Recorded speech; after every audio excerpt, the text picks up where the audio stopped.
हमको लगता है कि 8वें जगह हम आए हुए हैं। अभी 17 के साथ साथ 2 हमारा जनचौपाल लगा हुआ है मऊ शहर में व्यापारियों के साथ। तो पूरे घोसी लोकसभा का भ्रमण हो रहा है और जिस प्रकार से जनता का अपार प्रेम सहयोग प्राप्त हो रहा है, इससे यह जरूर पता चल जा रहा है कि जनता इस बार बदलाव के मूड में है और जनता इस बार किसी भी विरोधी की बातों में नहीं आने वाला है और खुल करके बूथ पर डट करके वह चुनाव निशान छड़ी पर वोट करके इस बार अपनी जिम्मेदारी का निर्वहन करेगा, अपने क्षेत्र के विकास के लिए, अपने गांव के विकास के लिए, इस घोसी लोकसभा के विकास के लिए और देश और प्रदेश की जो योजनाएं हैं, जिन योजनाओं का लाभ यहाँ की जनता को प्राप्त नहीं हो पा रहा है, कहीं न कहीं लाभ न मिलने की वजह से जो देश विकसित भारत का संकल्प इस देश के नेताओं ने ले लिया है, भारतीय जनता पार्टी एनडीए परिवार ने लिया है, कहीं न कहीं इसमें जो दुराव आ रहा है वो कहीं न कहीं यहाँ एनडीए परिवार का प्रतिनिधि न होने की वजह से आ रहा है। देखा जाए तो प्रत्याशी जो है दावा कर रहे हैं कि राजभरों का हमने जो है इतना समर्थन किया है, राजभर हमारे साथ है, इसमें कितनी सच्चाई है? ऐसा है कि वो कहते हैं ना कि अंधे के सामने उजाला दिखाना, तो वो अभी अपने आँख की पट्टी हटा नहीं पा रहे हैं और वो क्या किए हैं क्या नहीं किए हैं, ये समाज राजभर समाज खास करके अगर हम बात करें तो इस बार 99% वोट करने जा रहा है। 99 का 100% वोट करने जा रहा है। 100% वोट करेगा। वो भ्रम में है और मैं चाहता हूं कि इसी भ्रम में जीते रहे वो। पहला विकास क्या होगा आपका जो है आप जब देखिए मेरा पहला टारगेट है भैया जी, जनता गांव में निवास करती है और गांव से निकल करके जब शहरों तक जाती है किसी भी परिस्थिति में, वो चाहे मार्केट करने जाए, चाहे हॉस्पिटल जाए, चाहे कचहरी जाए, चाहे थाना जाए, तो सबसे ज्यादा जो यहाँ समस्या है वो है सड़क की। पूरे घोसी लोकसभा में मैं घूम रहा हूँ, पूरे घोसी का ऐसा कोई रास्ता नहीं है जो अच्छा।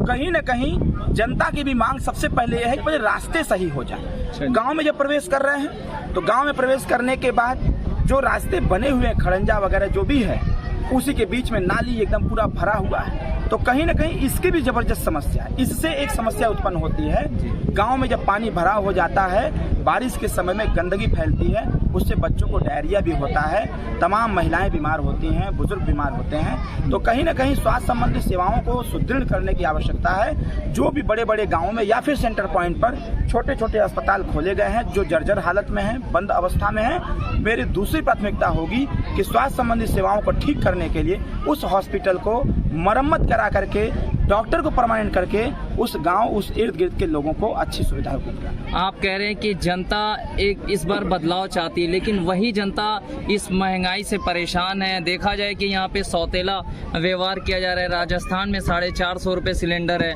लेकिन यहाँ हमारे यूपी में देखा जाए तो 1000 पार सिलेंडर है। इस पे क्या कहेंगे, आखिर ऐसा क्यों? देखिए, ये जरूर मैं कहना चाहूँगा इस चीज़ को, ये समस्या है, इसका समाधान भी निकाला जा रहा है।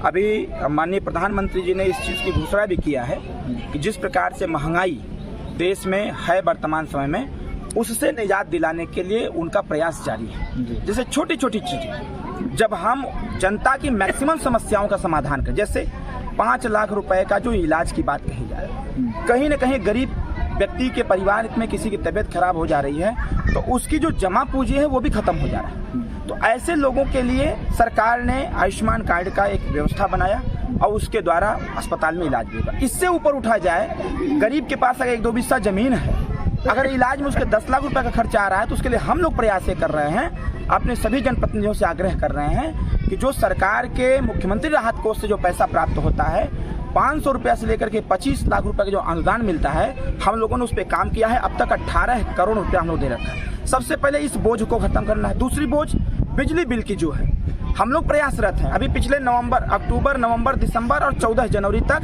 सरकार के माध्यम से ही जब हम लोगों ने निवेदन किया, आग्रह किया, तो मुख्यमंत्री जी ने आदेश जारी किया कि जितना बिजली बिल बकाया है गरीबों का, उस बिजली बिल पर जो ब्याज दर लगाया गया है, मैक्सिमम चक्रवृद्धि ब्याज लगाया गया है, उसको 100% माफ किया जाए। जिस गरीब का बिजली बिल 10,000 था, उसको जमा करना पड़ा 2,500, 3,000। कहीं न कहीं एक ये बोझ भी खत्म किया गया जो गरीब को और गरीब बनाने की व्यवस्था बनाया। तीसरी चीज है जो राशन की समस्या। स्वाभाविक तौर पर है, गरीब के पास जमीन नहीं है, जायदाद नहीं है, वो मेहनत मजदूरी करके अपना खाता पीता रहता है।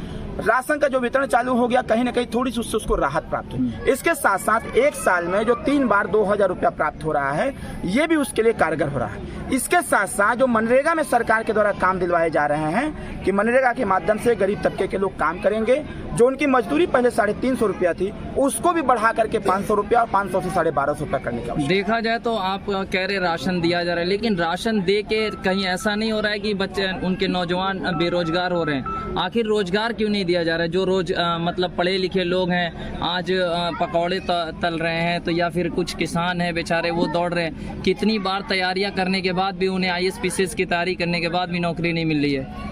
देखिए, ये समस्या जटिल नहीं है, हर समस्या का समाधान है, लेकिन जो पूर्व की परंपरागत तरीके से पूर्व के सरकारों की दुर्व्यवस्थाएं चलती चली आ रही हैं, कहीं न कहीं हमारी